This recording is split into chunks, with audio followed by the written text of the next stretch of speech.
Florida is bracing for the arrival of Hurricane Helene. Forecasts show that Helene is strengthening as it moves across the eastern Gulf of Mexico and will make landfall over Florida's Big Bend coast early on Friday morning. Satellite imagery shows Hurricane Helene barreling toward the Florida coast. Officials issued warnings to residents living in coastal areas. Evacuations have been ordered ahead of the catastrophic winds and a potentially deadly storm surge. A research team of National Oceanic and Atmospheric Administration, or the NOAA, flew directly into the eye of the hurricane.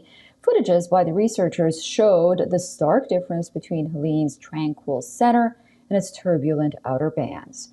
According to the National Hurricane Center, Deputy Director Jamie Rome, storm surge was forecast to reach 15 to 20 feet in the Big Bend area of Florida's Panhandle, where the storm is expected to come ashore. The Hurricane Center said over 40 million people in Florida, Georgia, and Alabama are under hurricane and tropical storm warnings.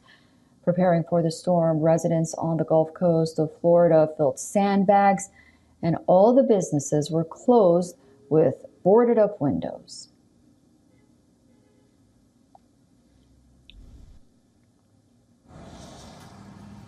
I'm worried about the storm surge, the water that could be 4 to 8 feet in my house, and I lose everything. I live 2 miles inland in Clearwater, so we're packing up these sandbags today. I'm so grateful for the city for providing the sand. We came out here and we're actually having a really good time getting prepped with everybody and getting input on how everybody is prepping. So it's been really good, and it's helping me to calm down and come here with my community. Nearly all of Florida's 67 counties, including Miami-Dade, are under a state of emergency by Governor Ron DeSantis.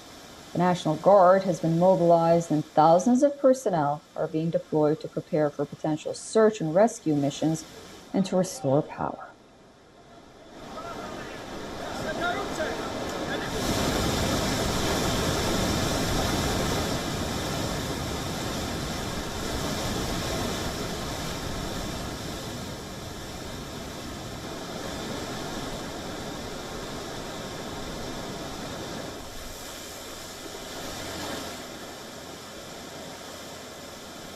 For all the latest news, download the WION app and subscribe to our YouTube channel.